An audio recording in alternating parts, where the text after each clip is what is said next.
A gente não sabe a razão pela qual Jesus saiu do templo. Alguns estudiosos da Bíblia entendem que da maneira como ele saiu, como o texto narra a saída dele de dentro do templo, afirmam que alguma coisa desagradou ele dentro do templo. O texto diz que quando Jesus ia saindo do templo, aproximaram dele os seus discípulos para lhe mostrarem a estrutura do templo. Alguém entende que os discípulos seguiram ele rapidamente, talvez para distraí-lo, disseram: Senhor, olha a estrutura do templo, olha a fachada do templo, olhe o pináculo do templo. Jesus só disse assim. Jesus, porém, lhe disse: não vedes tudo isso?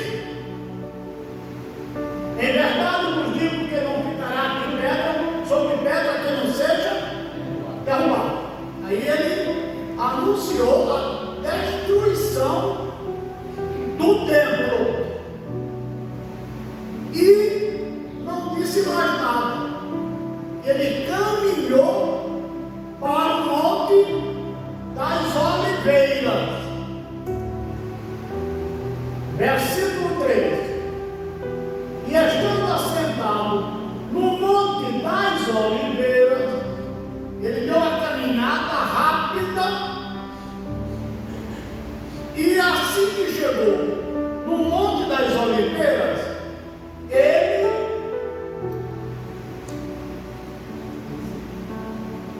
ele assentou-se lá, ficou assentado lá, e os seus discípulos chegaram para ele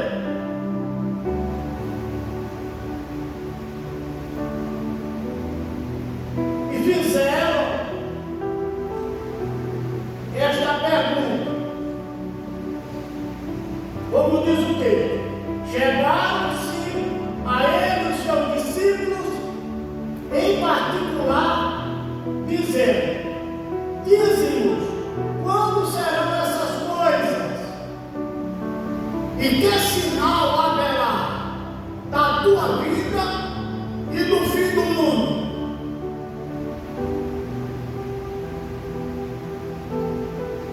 Aqui os discípulos fizeram uma tripla pergunta. Fizeram um triplo interrogatório.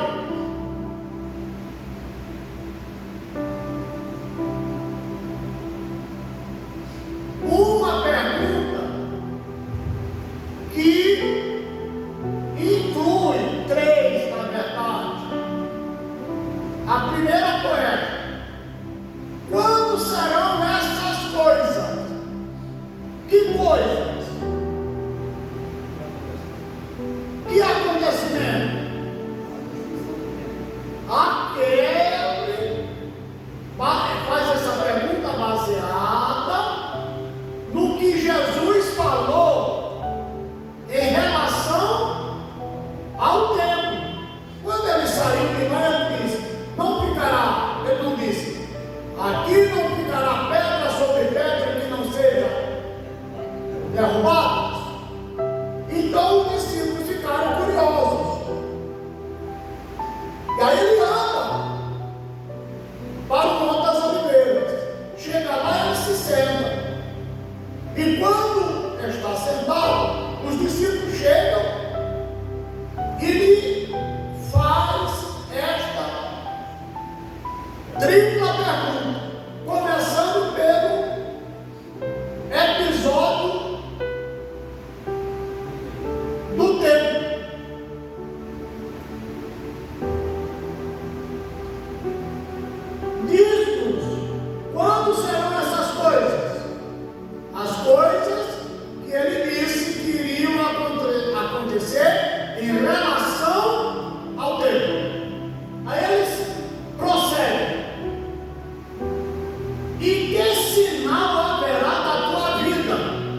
são, é uma outra pergunta, trata de outro tema. Aí eles vão mais longe, e no fim do mundo, certo? 3 perguntas numa só. Agora preste atenção. Jesus vai responder as 3 perguntas. Mateus 24.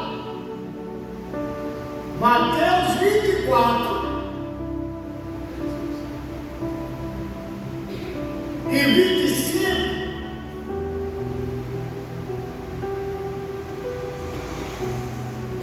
Respondam essas 3 perguntas. Então é interessante que a gente saiba quando Jesus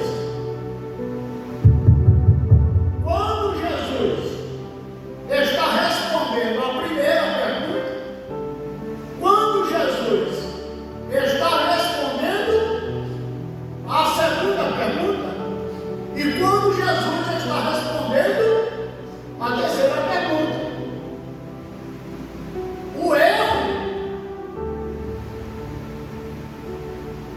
mais cometido entre os estudiosos das profecias, da escatologia, entre os estudiosos de Mateus 24 e Mateus 25, é exatamente não saber quando Jesus responde a primeira pergunta, quando responde a segunda pergunta, e bem assim quando responde a terceira pergunta. Nesta manhã, nós iremos debaixo da graça de Deus e sob a interpretez do Espírito Santo e do auxílio exegético, tentar responder, identificar melhor essas respostas de Jesus. Ok? E Jesus respondendo, disse-lhes: acautelai-vos que ninguém vos engane. Aí Jesus está dando uma advertência para eles terem o cuidado de não serem enganados por ninguém.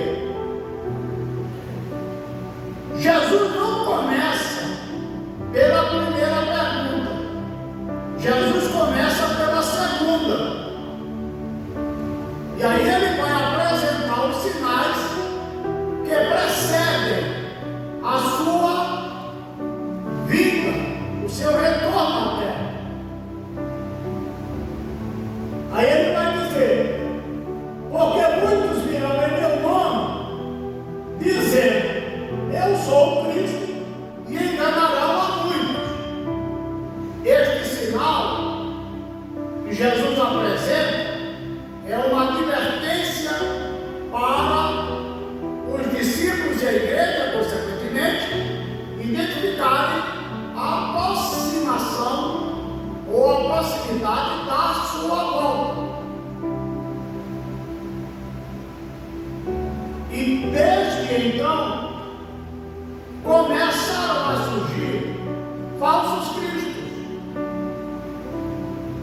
E hoje, só o que tem aparecido são falsos cristos. Só na década de 90, na cidade de Nova York, nos Estados Unidos, mais de 700 homens se apresentaram como sendo Cristo, como sendo o Messias. Só em Nova York, nos Estados Unidos, na década de 80. Isso é um sinal da volta de Cristo. Aí ele diz: porque muitos virão em meu nome, dizendo, eu sou o Cristo,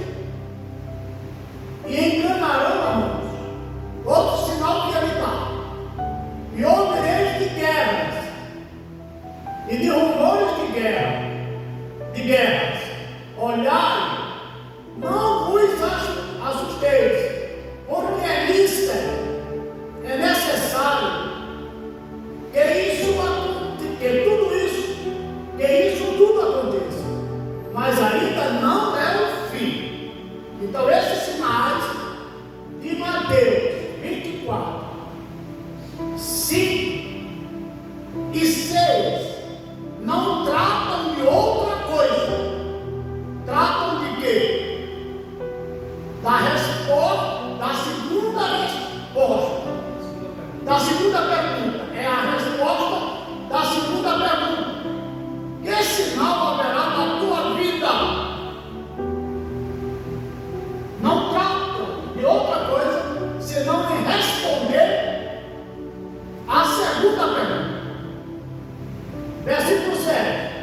Porquanto se levantará nação contra nação, e reino contra reino, e haverá fomes, e pestes, e terremotos em vários lugares. Eu só estou identificando, não estou tratando propriamente dos sinais. Como eu disse, eu vou explicar acerca dos sinais, passaria um tempo desde o seminário para explicar. Então, o versículo 7 também trata da resposta à segunda pergunta, que compreende os sinais da vida de Cristo, ou da segunda vida de Cristo. Quem está entendendo? Vamos devagar. Versículo 8, ele diz: mas todas essas coisas são o princípio de dores. Toda coisa que acontece hoje, as pessoas causam pavor no meio da sociedade, dizendo que é o fim. E tudo isso que está acontecendo fazem parte dos sinais que precedem a segunda vinda de Cristo. No caso do arrebatamento, que é a primeira fase da segunda vinda de Cristo. Nada aqui compreende o fim. Eu diria que ainda tem muita água para rolar debaixo da ponte.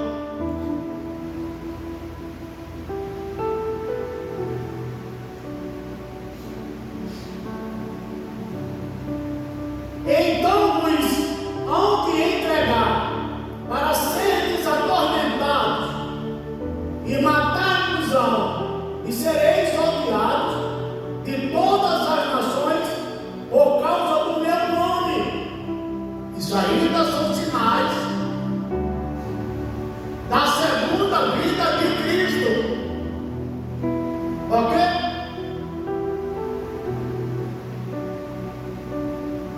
Versículo de número 9.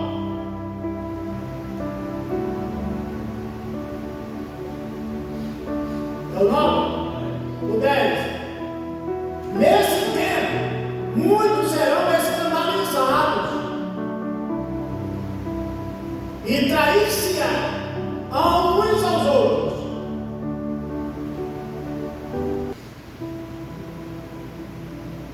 E uns aos outros se odiarão. Este é o tempo que nós estamos vivendo. A traição, o ódio, a conversa, o fugir.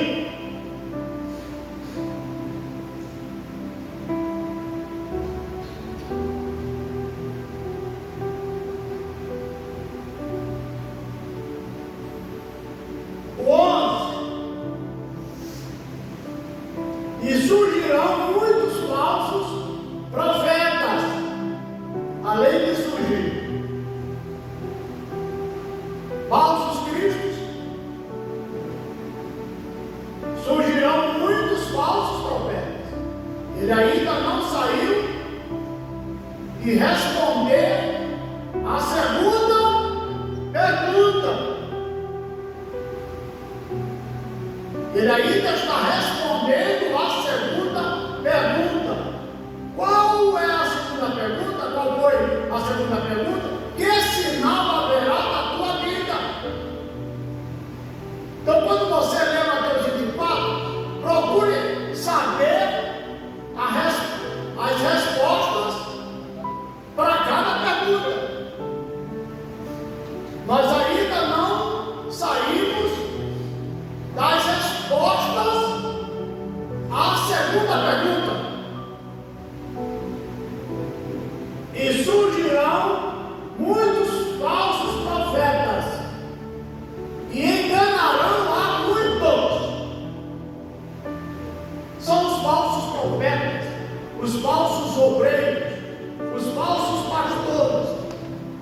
para mim?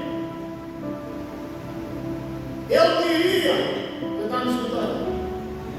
Que os falsos mestres, os falsos profetas, os falsos pastores, eles são um problema bem maior do que o próprio diabo. Eu não estou aqui advogando o diabo, sendo advogado do diabo. Mas Jesus disse isso em Mateus 10. Ele disse assim: o ladrão não vem senão para matar, roubar e destruir. Eu vim para que tenham vida e a tenham em abundância. Quem é o ladrão aí? Quem é o ladrão que Jesus fala? Não é o inimigo. Não é o inimigo. Ele diz: o ladrão não vem senão para matar, roubar e destruir. O ladrão, nesse texto citado por Jesus, lamentavelmente não é Satanás. São os falsos mestres, os falsos pastores, que no contexto ele chama de mercenários. Vocês entenderam? Não é Satanás. Satanás é um bicho ruim. Mas Jesus não está falando dele nesse texto. E nem nesta resposta aqui. Está falando de falsos pastores. Lamentavelmente. De mercenários. Ou não? Eu não conheci o pastor Estevão Júnior de Souza, mas ouvi a última mensagem que ele pregou numa convenção. Sim. E nessa mensagem, ele diz assim: que o maior mal para uma igreja é um mal ouvido. Isso. Sem dúvida. É tão interessante que a gente saiba identificar quem presta e quem não presta. Como obreiro. E a maior responsabilidade nessa questão não é o pastor, e sim a própria igreja. Quando Jesus escreve a igreja de Éfeso, Jesus diz, Jesus elenca, Jesus faz uma reclamação, identifica uma falha da igreja. Foi a falha que ela havia perdido o quê? O seu primeiro amor. Mas Jesus tece um elogio para ela, dizendo: mas tenho a teu favor que tu pusestes em prova aqueles que se diziam ser apóstolos e não eram. Eles eram o quê? Mentirosos. E tu provastes e encontrastes neles falhas. Então é a missão da igreja identificar isso. Então esses falsos profetas, Jesus está dizendo que enganarão a muitos. Porque Satanás, a igreja já sabe quem é.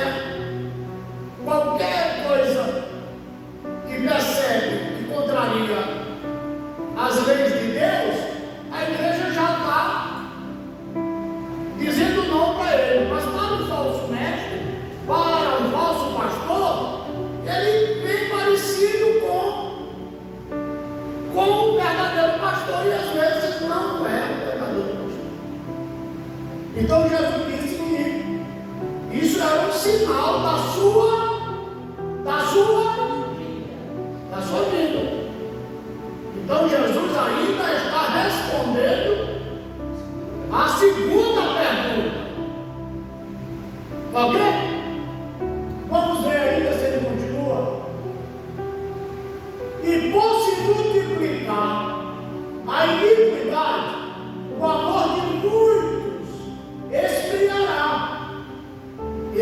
falando de quê? De crentes que integram a igreja. E de pessoas descrentes que não querem se decidir ao seu lado por conta do aumento da iniquidade. Ele ainda está respondendo a segunda pergunta. É tão tal que ele mais na frente vai dizer que assim como foi nos dias de Noé, será na vida do Filho do Homem, em que as pessoas estavam só no materialismo, comiam, casavam e davam-se em casamento, tal como a sociedade vive hoje. Nos prazeres da vida e não querem nada com Deus. Isto é um sinal da volta de Jesus. Jesus está pontuando mais um sinal. Agora o versículo 13. Mas aquele que perseverar até o fim, esse será salvo. Jesus, e aí dá uma paradinha em responder a segunda pergunta. É bom que vocês identifiquem. Até o 13, até o 12, ele responde a segunda pergunta. No 13, ele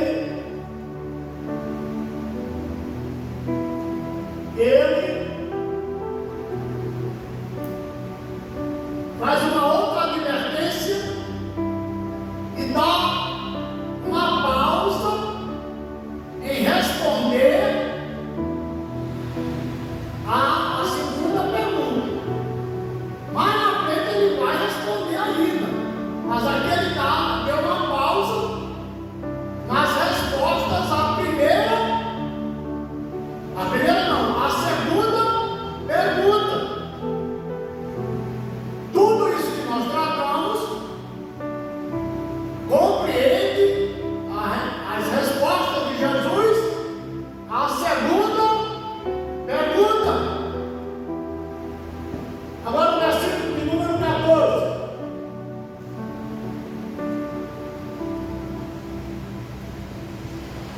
E este evangelho do reino será pregado em todo o mundo, em testemunho a todas as nações, e então virá o fim.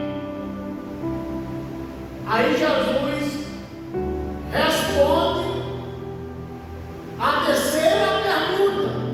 Jesus ainda não respondeu a primeira. Do versículo 3 até o versículo 12, ele só responde a segunda. No versículo 13, ele faz um fechamento, colocando uma advertência e fazendo uma pausa nas respostas à segunda pergunta. No versículo 14, Jesus responde a terceira pergunta e não trata mais disso em Mateus 24 e Mateus 25. Só deu uma pista no fim do mundo. E quando o evangelho do reino for pregado em testemunho a todas as nações, então virá o fim.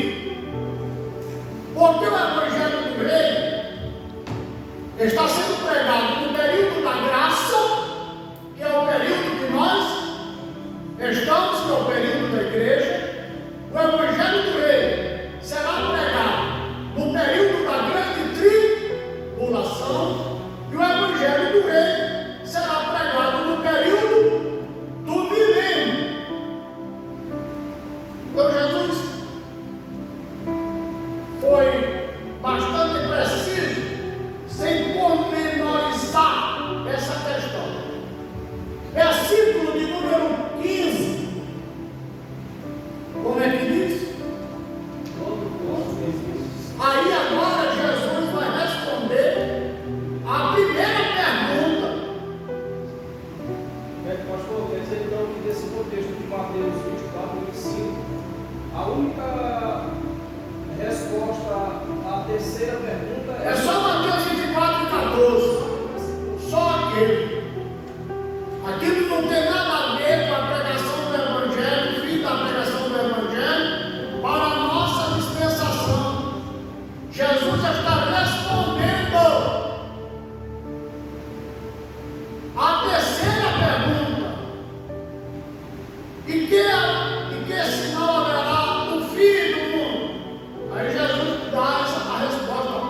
aconteceu no ano 70. Em outras palavras, tudo que está registrado de Mateus 24, 15 a 22, não tem uma coisa que não tenha já se cumprido.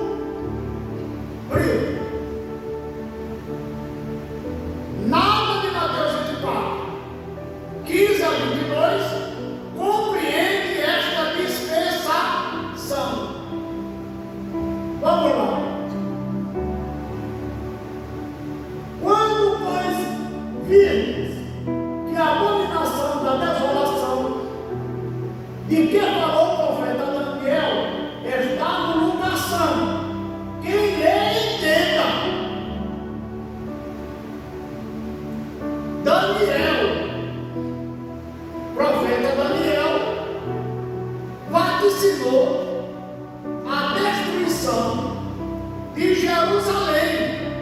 Então Jesus está dizendo que a destruição do templo em Jerusalém, que ele disse que não ficaria pedra sobre pedra, que não fosse derrubada, está dentro do contexto da profecia de Daniel. É isso que Jesus está entrando agora, respondendo a primeira pergunta.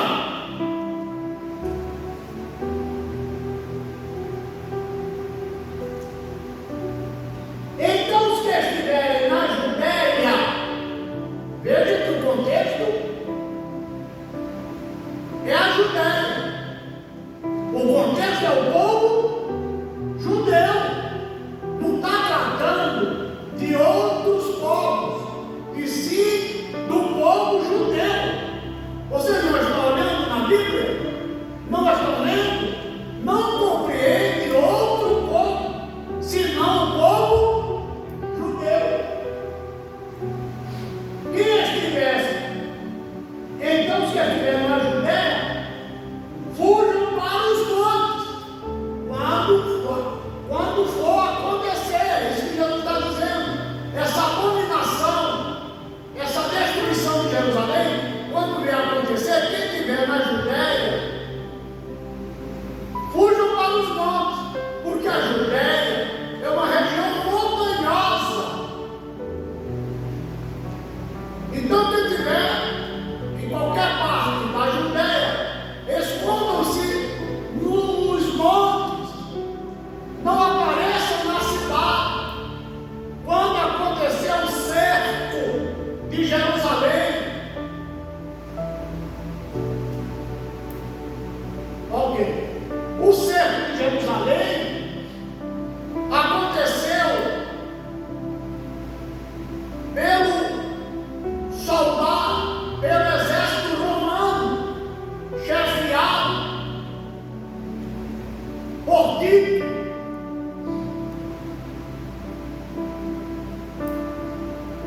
Quando isso acontecer, quando Jerusalém estiver cercada, vocês que estão na Judéia, procurem se esconder pelos montes.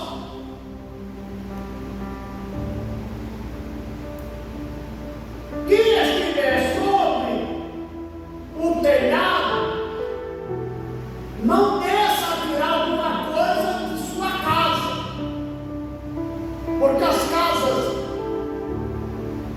de Jerusalém, na região da Judéia, tinha o eirado, um piso em cima, e quem ficasse na parte de cima era uma maneira de se esconder. Não desça, fica por lá mesmo, para ver se escapa alguém. É isso que Jesus está advertindo. Ele não está falando nada aqui de segunda vinda dele. Quem deve compreender?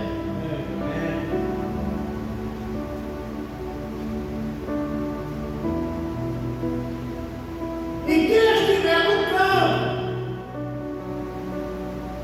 nos valados, nas campinas,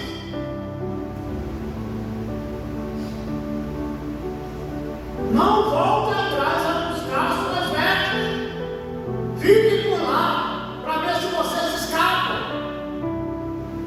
Isso aqui não está tratando de vinda dele. Ele está tratando da fuga de Jerusalém, a fuga do povo judeu.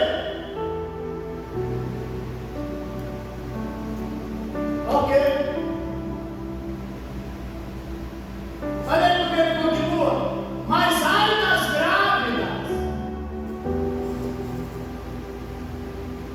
e das que amamentarem naqueles dias. Tem pregador que diz, tem gente que lê, tem gente que entende que diz que quem estiver grávida e que amamentar, quem estiver grávida e quem estiver amamentando, por ocasião da volta de Jesus, não vai subir. Isso aí é má interpretação. Não tem nada a ver com a segunda vinda de Cristo. Tem tudo a ver com o cerco de Jerusalém. A destruição de Jerusalém que aconteceu no ano 70. Por que Jesus disse isso? Porque ele sabia o que os soldados romanos, ele foi iluminado, lhe foi revelado, e aí ele está profetizando o que seria, o que iria acontecer com as mulheres, o que os soldados romanos iriam fazer com as mulheres grávidas e com as mulheres que estivessem amamentando naquele dia. O historiador Flávio José, ele diz que os soldados romanos enfiavam suas lanças nas barrigas das mulheres que estavam grávidas, tiravam os filhos vivinhos e colocavam gatos vivos dentro da barriga das mulheres e costuravam, e elas morriam lentamente por esse processo miserável, desumano. A história é que mostra isso, provando as profecias de Jesus em relação à destruição de Jerusalém. E das que amamentam naquele dia, segundo ele, as próprias mães eram obrigadas a comerem seus filhos por conta da fome.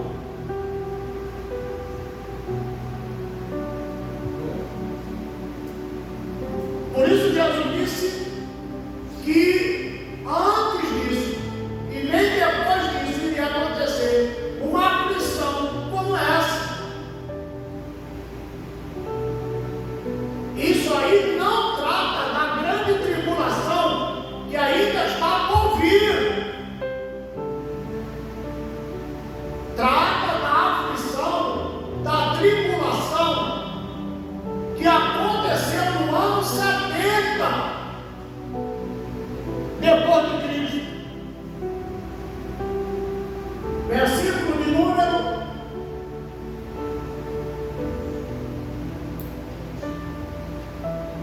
20. E orai, olha aí, e orai nele, e orai, não aconteça no inverno e nem no sábado. Jesus não está falando para orar para que a vida dele não aconteça no inverno e nem no sábado. É vida ou é fuga? Fuga. O que é fuga? É a retirada, é fugir, é ser tirado, é ser levado do território em que habita o povo de Israel. Orai para que a vossa fuga, para que a vossa saída, a vossa levada não aconteça no inverno. Por que no inverno?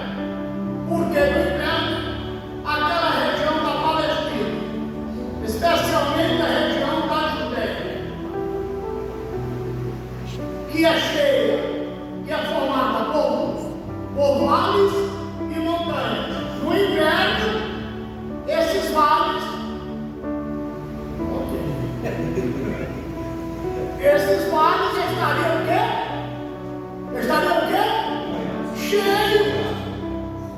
E estando cheio, não tinha como o povo se esconder nos montes, como ele havia o quê? Advertido. Para os montes, como é que os montes poderiam abrigar esse povo se os vales estão cheios? Se fosse no caso do período do inverno. E no sábado, a invasão, se fosse no sábado, pegaria todos os judeus. Por quê? Porque os judeus, no dia de sábado, não saíam para lugar nenhum. O máximo que podiam andar era cerca de 1000 metros. Então Jesus está dizendo que era para eles orarem para que a fuga não acontecesse no inverno e nem no sábado, por conta disso. Versículo 21. Aí Jesus diz: porque haverá uma grande aflição. Isso aqui não é a grande tribulação escatológica que está por vir. Essa aflição, que também foi uma tribulação, foi exclusiva para o povo judeu. Como nunca houve desde o princípio do mundo até agora, nem tampouco há de haver relação ao povo judeu. Ele ainda está respondendo à primeira pergunta: quando serão essas coisas? Versículo 22. Ele diz assim: porque haverá grande aflição, como nunca houve desde o princípio do mundo até agora, nem tampouco haverá jamais. Sim. Quer dizer que esses acontecimentos ali que se deram no ano 70 foram piores do que o Holocausto do Rio. Com certeza. Com certeza. O senhor está vendo aí? O senhor não está vendo o que aconteceu com as grávidas e com as que amamentaram naquele dia. Amamentavam naquele dia.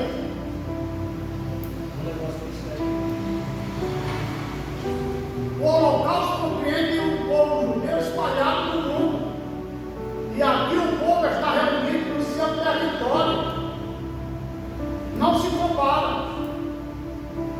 A grande tribulação que angústia para Jacó ainda não há de se comparar com essa. Porque quando Israel tiver um aperreio na guerra do Armagedon, Jesus, o Yeshua, HaMashiach, Meleque era Israel, Jesus, o Messias, o rei de Israel, virá contra Israel, pisará no Monte das Oliveiras, e o monte se federá, e haverá um grande vale, o povo de Israel escapa. Então, isso aqui foi bem maior.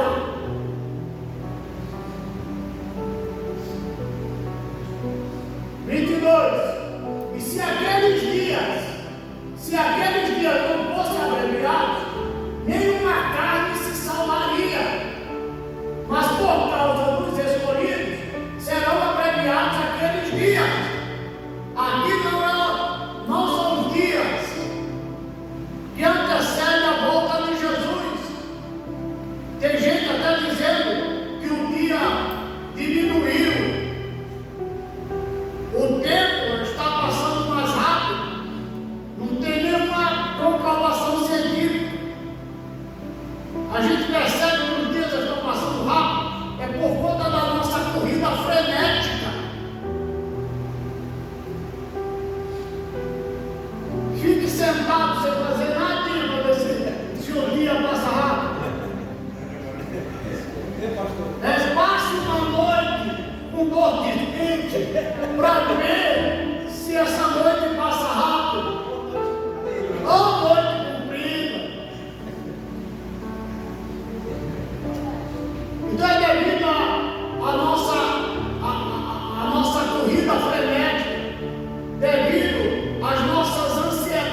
É porque os soldados romanos tinham um tempo maior para estarem na Judéia.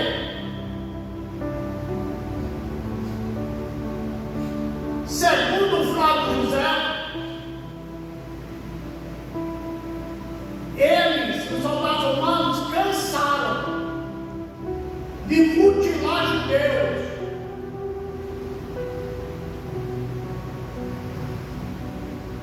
Cortavam os corpos dos judeus, das judias, miudando. Isso eles cansaram de fazer, e por conta disso, em vez de passar 6 meses, por exemplo, passaram 4, 5 meses. Por isso foram abreviados. Está tratando disso, e não do tempo, e não do sistema planetário que tenha reduzido, e sim o tempo reduzido deles no território de Israel.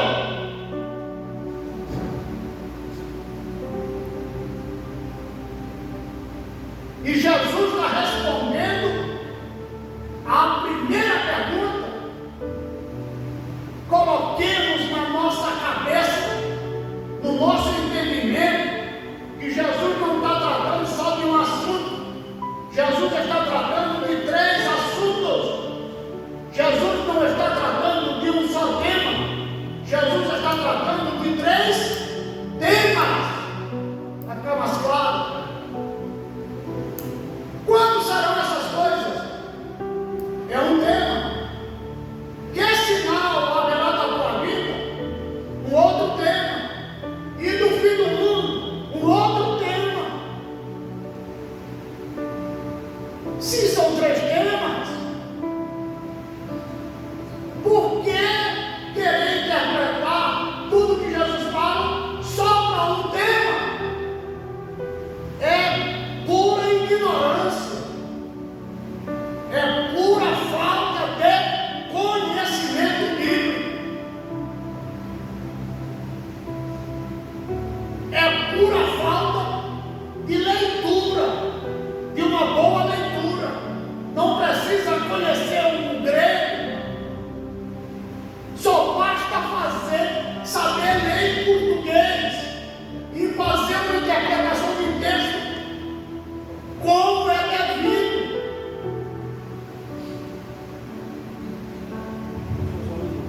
Ou não? Quando o pastor sugeriu de abordar essa questão aqui, eu disse que seria muito proveitoso. Por quê? Porque os adventistas, eles misturam com secularidade. Isso. Para eles, Muitos dos nossos também misturam tudo. exatamente. Então, por que está sendo muito proveitoso isso aqui? Porque a gente está vendo cada uma das partes, né, das respostas relacionadas a cada pergunta, para que ninguém seja levado por essa ideia de que a igreja vai passar na tribulação. Como tem aí algumas denominações que estão se preparando para ficarem aqui. Pensando, e a base deles, de muitos melhor, é este texto que eu estou lendo. E esse texto não é a base da grande tribulação que está por vir. Esse texto é a base da aflição, da grande tribulação que houve em relação ao povo judeu no ano 70. Ok. Agora vamos para o 23. Aí Jesus volta para a segunda pergunta. Vocês vão marcando que aí não tem como errar. Aí Jesus volta para a segunda pergunta. Que sinal haverá da tua vida? Ele torna a voltar para a segunda pergunta. Respondendo a segunda pergunta. Então, se alguém me disser, eis que o Cristo está aqui ou ali, não lhe descrédito. Ele torna a voltar para o assunto que ele iniciou. Então, se alguém disser, eis o Cristo aqui ou ali, não lhe escreve, porque surgirão falsos cristos. Ele não falou também nisso? E falsos profetas, e farão tão grandes sinais e prodígios, que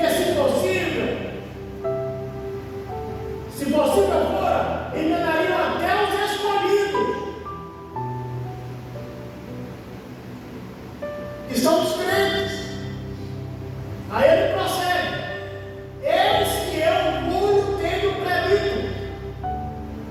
Eu já anunciei isso para vocês. Portanto, se vos disserem, eis que ele, que é o Cristo, está no deserto, não saiais. Eis que ele está no interior da casa, não acrediteis. Ou seja, se hoje, desde que Jesus falou até hoje, se alguém disser que Cristo está aqui ou ali, é para a gente não acreditar. Se disser que ele está no deserto, vocês não vão acreditar nisso. Porque Jesus sabe que o falso Cristo pode querer dar ou os falsos cristos podem querer dar uma de João Batista, indo lá para o deserto. Assim como João Batista esteve no deserto, pregando o Evangelho do Reino, fazendo o que a Bíblia narra que ele fez, alguém pode querer fazer esse papel de João Batista no deserto, e vocês irem para lá. Vocês não vão acreditar que não sou eu. Se alguém querendo me imitar for para o interior da casa dizendo que é o Cristo, você não acredita. Porque Jesus, ele não sentava na porta de casa de ninguém. Quando ele entrava numa casa, ele ficava no interior da casa. É tão tal que quando levaram aquele paralítico, nem Cafarnaum, subiram no telhado para descer aquele paralítico, que Jesus estava no interior da casa. Se alguém quiser me imitar como eu fazia, você também não acredita nisso. Porque quando eu vier, não vai ser mais como eu estive aqui, quando no meu ministério. Agora ele está falando da sua segunda vida. Aí ele volta a dizer como é que vai ser a sua segunda vida, dando sinal de como vai acontecer. Olha, versículo de número 27. Porque assim como o relâmpago sai do Oriente e se mostra até o Ocidente, assim será também a vida do Filho do Homem. Aqui agora ele está tratando da sua volta, uma volta rápida, e compreende, portanto, o arrebatamento.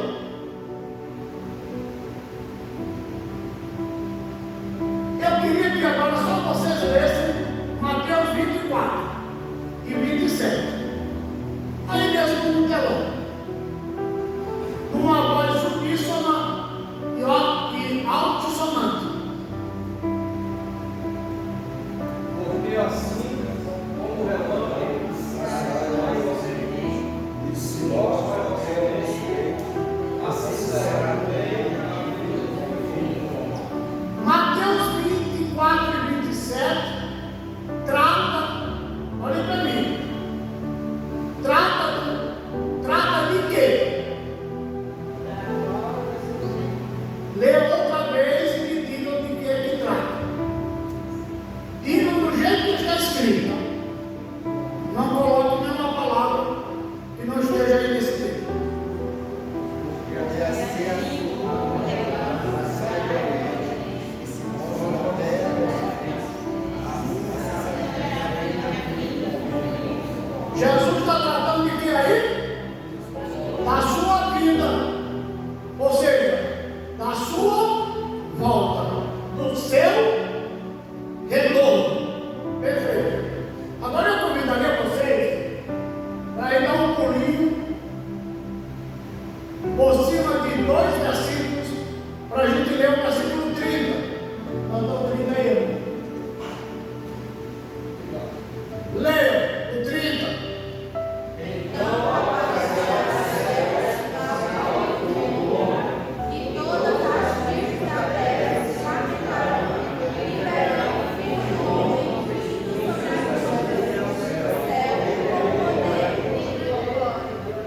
Sim. com poder e grande glória. Sim. E no 27, não fala sobre o poder e grande glória. Sim. De forma repentina. De forma repentina, de forma iminente, em relação à rapidez. E de forma não visível. E de forma não visível. Às tribos da terra. Isso. Na primeira trata de forma não visível, no primeiro versículo. E no segundo trata de quê?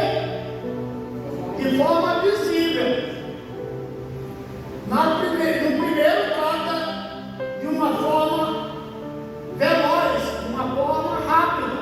E no segundo, de forma lenta e calma e visível. Não é isso? Então, por isso é que surge a segunda vinda de Cristo.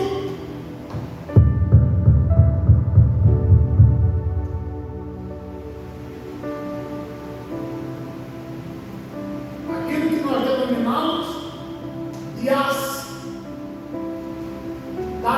das duas fases da segunda vinda de Cristo. Na primeira, ele virá até os ares, como a gente viu ontem, não foi? Ele não passa dos ares. Então, Mateus 24 e 27 trata dessa vinda dele até os ares. A cena de Mateus 24, a cena de Mateus 24 e 27 é semelhante à cena de 1 aos Tessalonicenses 4 e 17, que nós chamamos de arrebatamento, ou primeira fase da segunda vinda de Cristo. Agora é interessante, daqui a pouco eu explico melhor. Me leia agora o versículo 28 e o 29. Porque onde quer estiver um cadáver, ali se ajuntarão as águas. Ok. Agora o 29. Logo depois da missão de Deus, o sol escurecerá, e a lua não fará sua luz, e as estrelas cairão do céu, e as potências do céu serão abaladas. Ok. Aí vocês percebem uma outra grande tribulação. A do versículo 28 e do versículo 30. Eu pergunto: as cenas dessa aflição, as cenas dessa grande tribulação, Mateus 24, 28 e 30, é igual às cenas de Mateus 24, 15 a 22, ou é diferente? são iguais. Não. As cenas são completamente diferentes. Nós temos duas aflições em Mateus 24. Mateus 24, 15 a 22, compreende a aflição de Israel. E 28 ao 30. compreende a aflição da humanidade, no geral. Aconteceu alguma vida antes da grande tribulação, alguma vida de Cristo antes da aflição de Mateus 24, 15 a 22? Não. O que aconteceu? Foi fuga. E o que acontece agora? Antes dessa grande tribulação de Mateus 24, 28 e 30. O que aconteceu antes? A vida, que está em Mateus 24 e 27. Assim como o relâmpago sai do Oriente e se mostra até o Ocidente, assim será a vida do Filho do Homem. Vai ser rápido. Olha o que Deus está dizendo. Versículo 28. E aonde estiver o cadáver, ou seja, quem não subir nessa vida, nessa primeira fase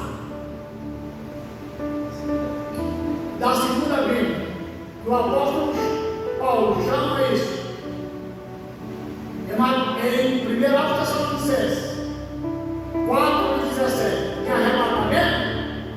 Quem ficou é comparado a cadáveres.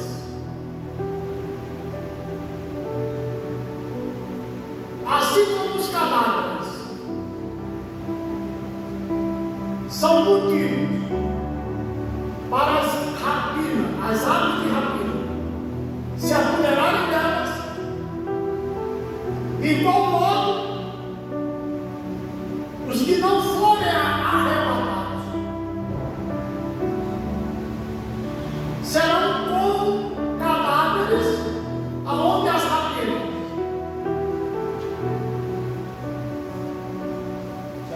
O diabo, a antiga serpente, o anticristo e o falso profeta vão tomar de conta desse pessoal. E veja que o 29 já está dizendo que logo depois dessa aflição haverá o desfecho da grande tribulação, onde as potências do céu serão abaladas. Aí Cristo já está vindo com a igreja, que foi arrebatada no versículo 27. No 30 já está vindo. A segunda vida de Cristo. Olha aí para mim, meus irmãos. Já está chegando o horário de eu concluir. Mas irmãos estão entendendo? A segunda vida de Cristo, diga comigo, a segunda vida de Cristo. Segue o rito nupcial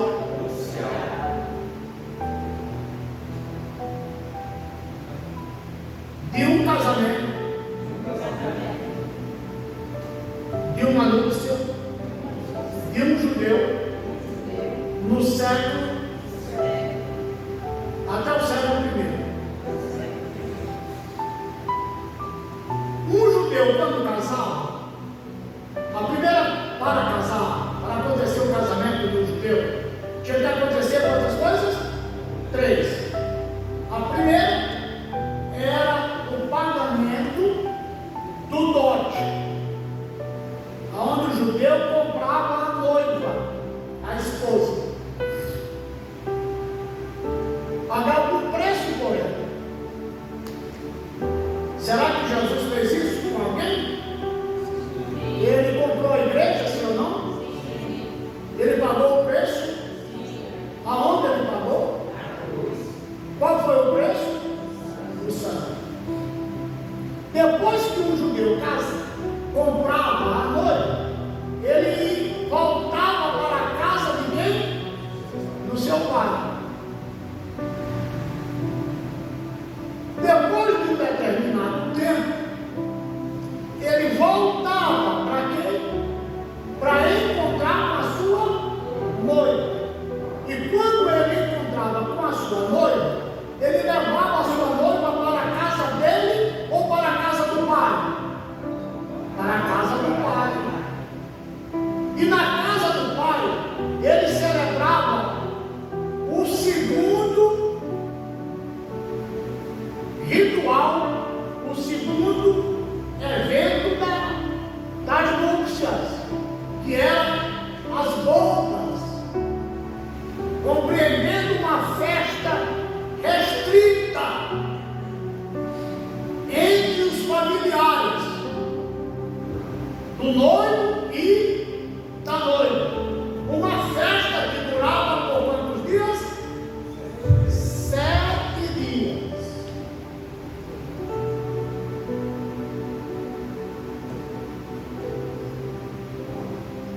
7 dias.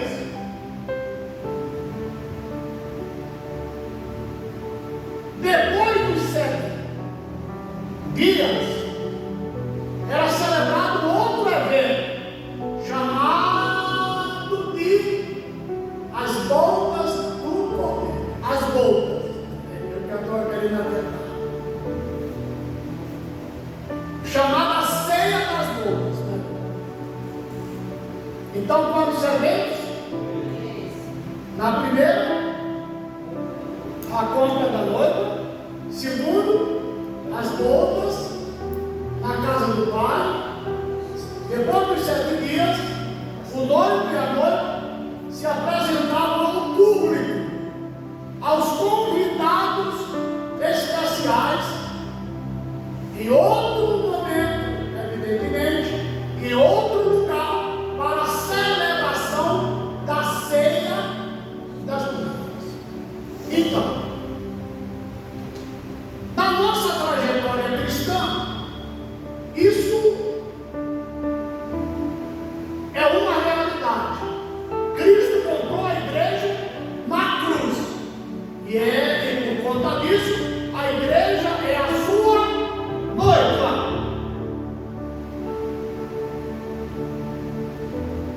Abra sua Bíblia em Apocalipse, capítulo 19, versículo 7.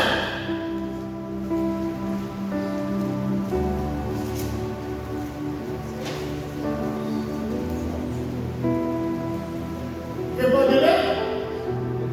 Regozijemo-nos E alegremos. e alegremos-nos E demos-lhe glória. e demos-lhe glória, Porque vindas são as porque vindas são as bodas do Cordeiro, e já a sua esposa e já a sua esposa se aprontou.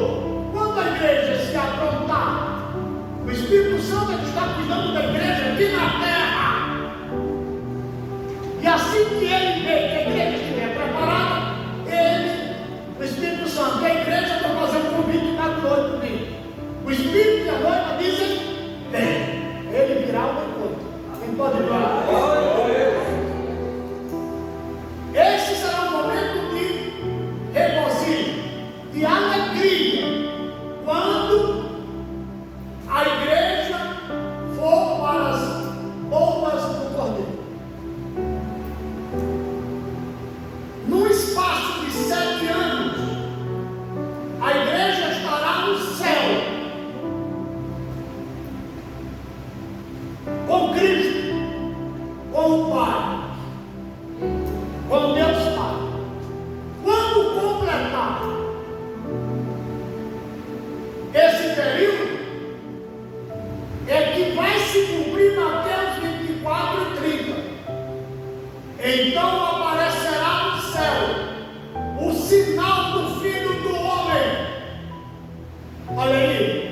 E todas as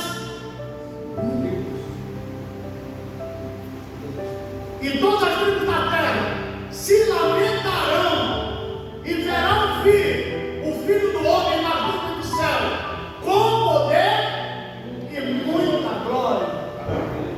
Vai se cumprir Mateus 25, 30 e 31. Quando o Filho do Homem vier em sua glória, e todos os santos anjos com ele, então se assentará no trono da sua glória, e todas as nações serão reunidas diante dele, e ele apartará uns dos outros, assim como o pastor aparta dos bodes as ovelhas. Cantares de Salomão 2 e 8. Ei-lo aí, que já vem vindo, pulando sobre os outeiros. Cumprir-se-á Zacarias 14 e 4. E naqueles dias os seus pés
25, 6.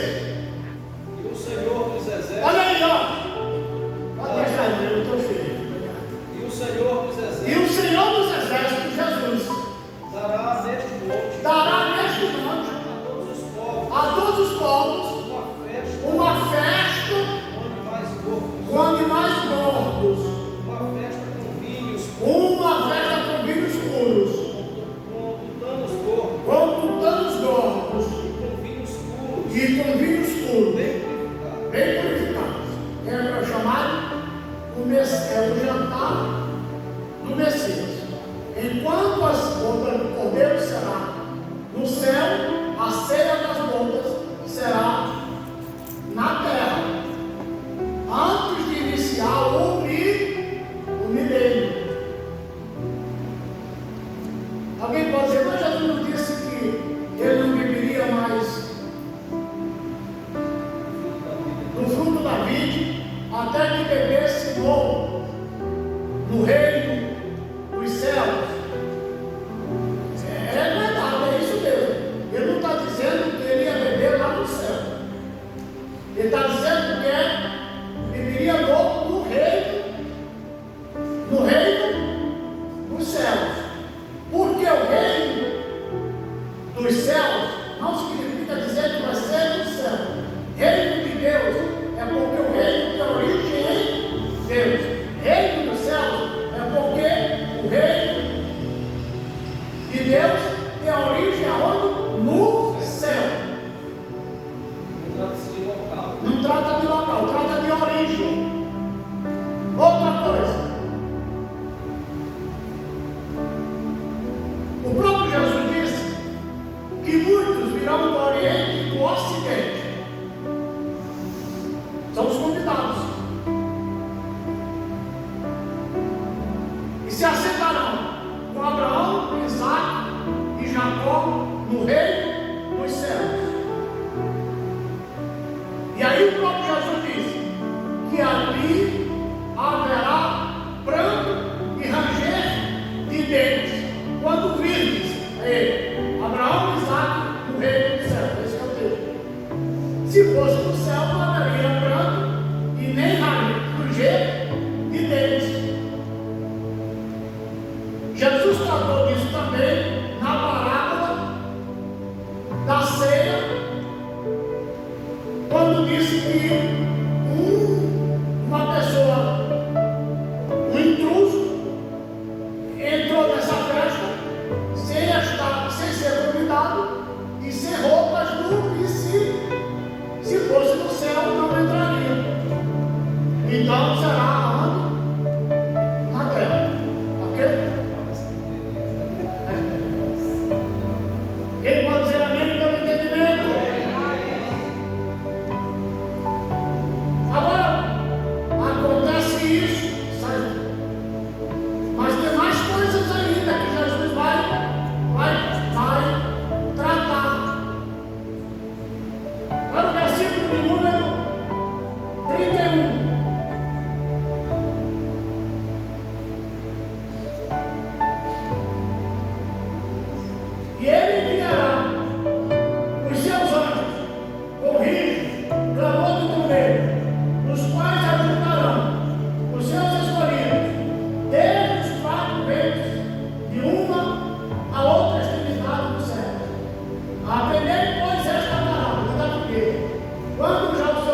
Diga comigo. A geração que Jesus se refere compreende um período de 40 anos.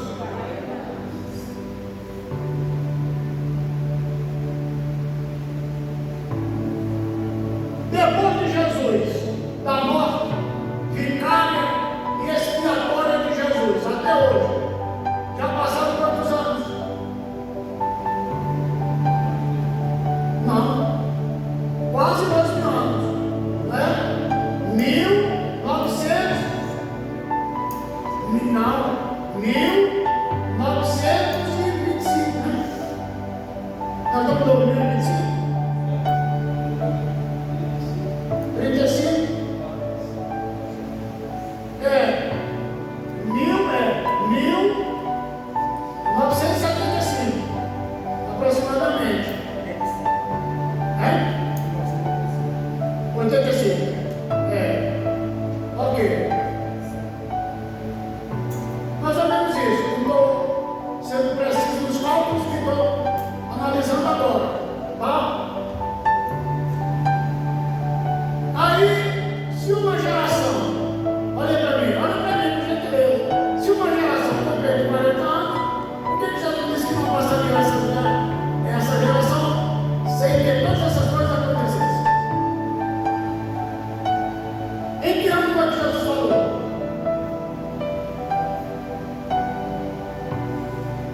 No ano 30, no ano 35, 34, 33, melhor. No ano 33, Jesus já estava dentro já dessa geração. Aí, ele estava dentro já da geração que ele estava dizendo ali. Não passará esta geração. Quem fala no ano 30? Quando é que completa uma geração, se essa geração de 40 anos? 70. Que foi o ano que aconteceu tudo. Eu falei no início que aconteceu no ano 70. General tinha. Jerusalém no ano 70. Então, tudo que ele se refere ao povo judeu está acontecendo dentro da geração que ele disse que iria acontecer. Ok? Chegou o tempo. Então, assim, o tempo, pastor, se fosse para explicar de forma corrida como eu estou explicando, Mateus 24, Mateus 25, nós íamos na outra semana. Só para vocês terem uma ideia aqui, como é interessante identificar um texto bíblico dentro das 3 perguntas. Eu creio que vamos deixar para a noite, para a tarde e para o resto da tarde e o resto e o início da noite, porque vai dar mais gente e aí a gente explica um pouco melhor com o favor de Deus. Até aqui tenho dito. Que Deus em Cristo nos abençoe. Hoje, amanhã e para sempre. Amém.